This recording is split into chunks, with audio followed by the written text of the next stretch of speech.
Hello to all. Mission competition में आप लोगों का बहुत बहुत स्वागत। और हम आज का वीडियो शुरू करें उससे पहले मिशन कंपटीशन सीरीज़ के अंदर जितना भी कंटेंट प्रोड्यूस हो रहा है, यदि आप लोग चाहते हो कि उसके पीडीएफ्स आप लोगों को अवेलेबल हो जाए तो आपको एक छोटा सा काम करना पड़ेगा। गूगल प्ले स्टोर पर जाकर super Guru the learning app को आपको डाउनलोड करना पड़ेगा।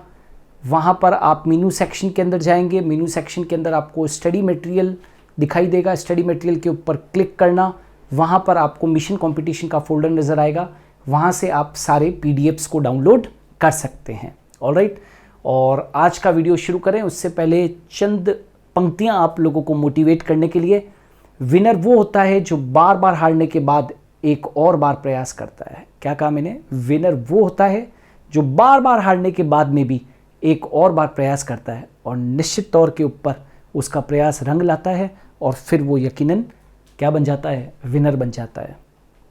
इन्हीं पंक्तियों के साथ में मेरा आज का वीडियो है भारत सरकार की प्रमुख योजनाएं एवं कार्यक्रम सीरीज जो चल रही है उसके अंदर आज उसका भाग 3 है।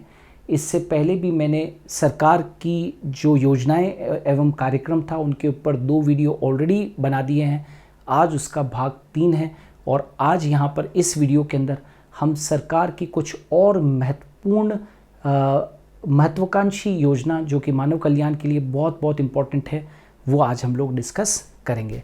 सो चलिए, सबसे पहली जो योजना आज हम लोग यहाँ पर डिस्कस करने जा रहे हैं एंड डेट इज़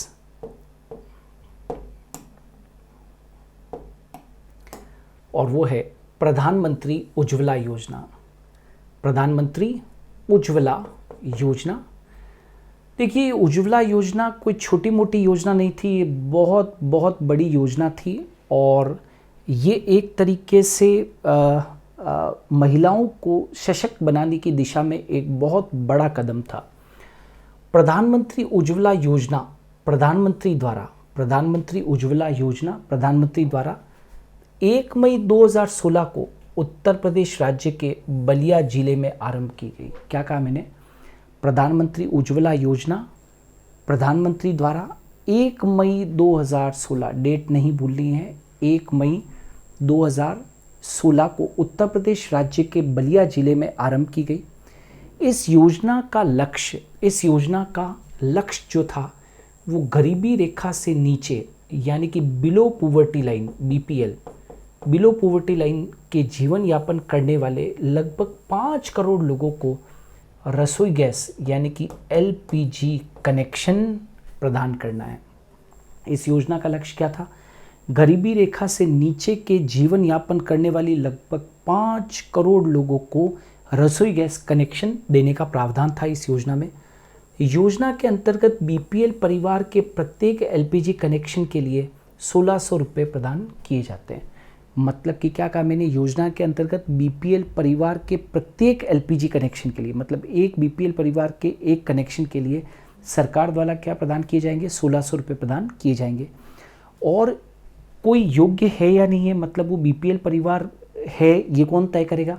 तो योग्य बीपीएल परिवारों की पहचान राज्य सरकारें एवं केंद्र शासित प्रदेशों से परामर्श करके की जाएगी कि वो बीपीएल परिवार कौन कौन से हैं। राज्य सरकार और यूनियन टेरिटरीज जो है वो डिसाइड करेगी कि बीपीएल परिवार कौन कौन है। यह देश की पहली ऐसी योजना है जिसके माध्यम से देश में निर्धनतम परिवार की करोड़ों महिलाओं को लाभ पहुंचाया जाएगा। मतलब ये महिलाओं के हिसाब से यदि देखें तो सर्वश्रेष्ठ ये योजना थी, राइट। और बीपीएल परिवारों को एलपीजी कनेक्शन उपलब्ध कराने से देश के सभी स्थानों पर रसोई गैस की पहुंच होगी, राइट। इस योजना के पहले कई सारे ऐसे निर्धन परिवार थे जो अभी तक भी इस 21वीं सदी के अंदर चूल्हा चौका ही कर रहे थे, चूल्हे के ऊपर ही खाना बना रहे थे, राइट, जिससे कि कई सारे रोग वगैरह भी होते थे उन लोगों को। तो उपलब्ध कराने से देश के सभी स्थानों पर रसोई गैस की अब पहुँच होगी। योजना के क्रियान्वयन से महिलाएँ सशक्त बनेगी और उनके स्वास्थ्य की रक्षा होगी, क्योंकि अब वो ज़माना चला गया कि वो जो है वो एक महिला चूल्हे के सामने बैठी हुई है और फिर वो फूंक लगा रही है और चूल्हा जल रहा है, उसका जो धुआं है वो उसके अंदर जा रहा है ना। वैसा नहीं होगा, क्योंकि ये बहुत महत्वाकांक्षी योजना थी। और रसोई गैस से समय और श्रम की बचत भी होगी। रसोई गैस से समय की भी बचत होगी और श्रम की भी बचत होगी, क्योंकि एक महिला को पहले चूल्हे को जलाना, लकड़ी इकट्ठा करना, चूल्हे को जलाना, है ना, बहुत लंबा प्रोसेस था। लेकिन एलपीजी कनेक्शन के अंदर, एलपीजी गैस के अंदर एक लाइटर की एक चिंगारी से और आपके सामने तैयार होती है वो, है ना, पूरा की पूरा उसके ऊपर भोजन आप तैयार कर सकते हैं। तो रसोई गैस आपूर्ति श्रृंखला ग्रामीण युवाओं को रोजगार भी उपलब्ध करवाएगी। रसोई गैस आपूर्ति श्रृंखला जो होगी वो पूरी की पूरी जो ग्रामीण इलाकों के अंदर बनाई जाएगी वो कई लोगों को रोजगार भी उपलब्ध करवाएगी। बीपीएल परिवारों को 5 करोड़ गैस कनेक्शन दिए जाने का प्रावधान था, यानी कि इसका लक्ष्य है, और जिसमें से 2.5 करोड़ से अधिक कनेक्शन दिए जा चुके हैं।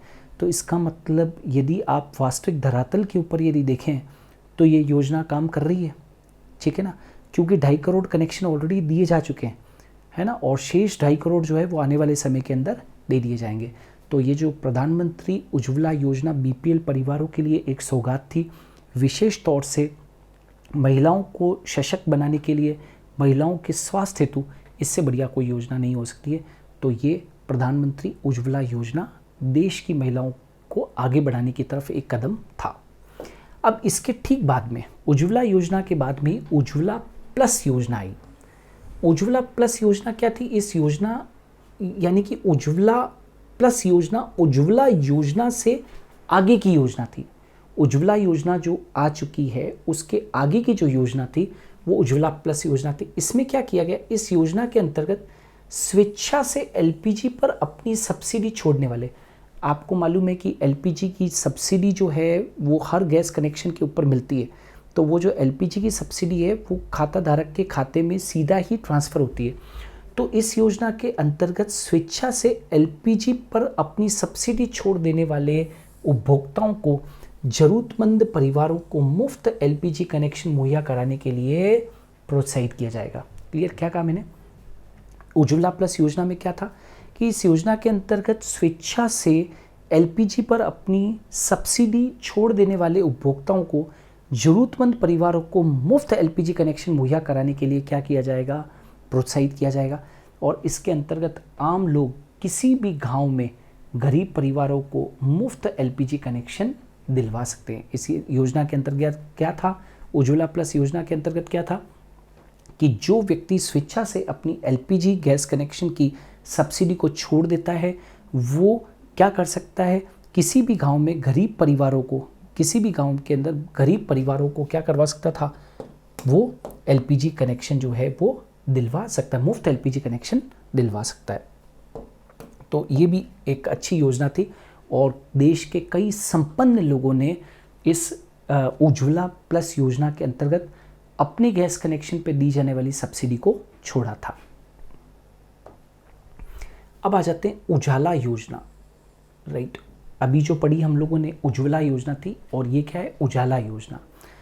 देखिए, जो ट्रेडिशनल जो कई सालों से बल्ब वगैरह जो हैं जो जलते थे, राइट, वो अब गुजरे ज़माने की बात हो चुकी है और अब जो ज़माना है वो किसका है? एलईडी का है। अब ज़माना किसका है? एलईडी का है। तो उजाला योजना 1 मई 2015 को, क्या कहा मैंने? 1 मई 2015 को भारत के प्रधानमंत्री श्री नरेंद्र मोदी ने इसको शुरू की। उजाला उन्नत Jyotibai affordable LEDs for all, LEDs for all. क्या कहा मैंने? उन्नत Jyotibai affordable LEDs for all. ये एक ऊर्जा बचत के क्षेत्र में एक बहुत बड़ा कदम था और कार्बन उत्सर्जन में 30 से 35% कम करने हेतु भारत सरकार का ये कार्यक्रम था। भारत सरकार ने कार्यक्रम क्यों बनाया कि भाई जो कार्बन उत्सर्जन हो रहा है उसको 30 से 35% तक क्या कर दिया जाए? कम कर दिया जाए।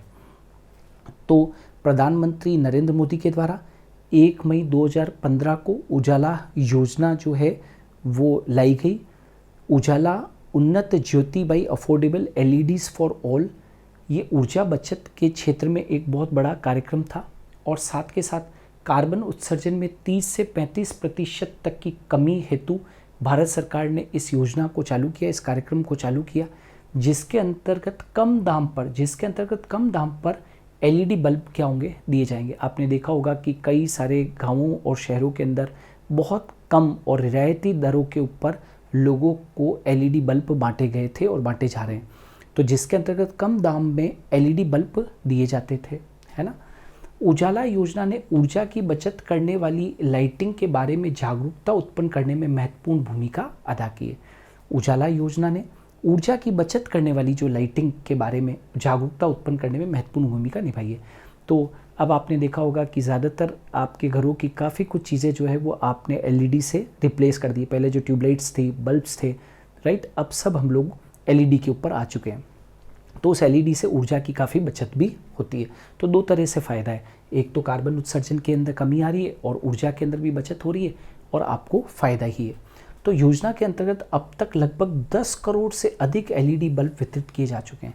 मतलब देश के अंतर्गत इस योजना के तहत 10 करोड़ एलईडी बल्ब अभी तक वितरित किए जा चुके, कम दाम पे, मुफ्त में नहीं, कम दाम के ऊपर। मतलब आप एक मार्केट से लाएं और एक सरकार के द्वारा जो दिए जा रहे हैं वो रियायती दामों के ऊपर दिए जा रहे हैं। ऊर्जा बचाने वाली घरेलू लाइटिंग विश्व भर में ऊर्जा बचाने में सर्वाधिक योगदान कर रही है। ऊर्जा बचाने वाली घरेलू लाइटिंग विश्व भर में ऊर्जा बचाने में सबसे सर्वाधिक योगदान कर रही है। एलईडी बल्बों के वितरण के साथ ही प्रति वर्ष 1298 करोड़ किलोवाट प्रति घंटा बिजली की बचत हो रही है। सोचो ज़रा, इसीलिए तो सरकार ने क्या किया, सरकार ने सोचा ही नहीं कि कितना नुकसान होगा। सरकार ने बिजली के खंभों के ऊपर, सार्वजनिक जो बिजली व्यवस्था है उसके खंभों पर जो पुरानी लाइटें लगी हुई थी उसको फेंक दिया सरकार ने और सारा का सारा रिप्लेस कर दिया किससे, एलईडी से। तो एलईडी बल्बों के वितरण के साथ ही प्रति वर्ष 1298 करोड़ किलोवाट प्रति घंटा बिजली की क्या हो रही है, बचत हो रही है। आप सोच सकते हो इतना एलईडी बल्ब से लगाने से ये फ़र्क होता है। महत्वपूर्ण बात यह कि देश में प्रति वर्ष 12 करोड़ टन कार्बन मोनोऑक्साइड उत्सर्जन में कमी आई है। और सबसे बड़ी बात, इन सबसे भी ऊपर जो बात है वो ये है कि देश के अंदर प्रति वर्ष 12 करोड़ टन कार्बन मोनोऑक्साइड की क्या आई है, उत्सर्जन में कमी आई है।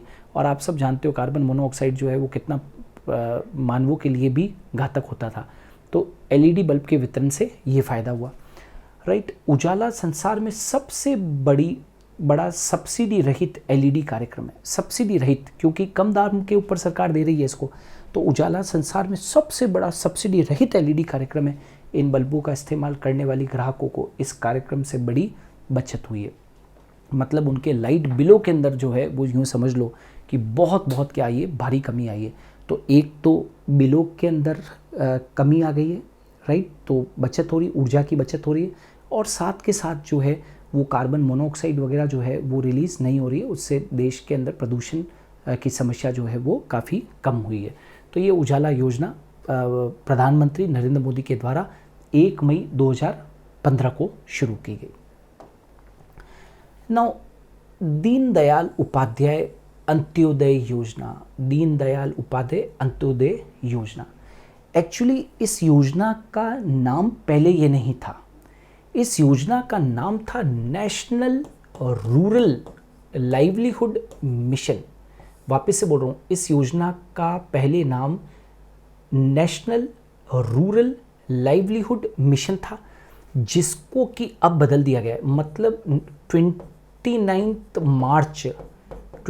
मार्च 2016 के बाद में 29 मार्च 2016 से इस योजना का नाम जो है वो NRLM से बदलकर डे कर दिया गया है।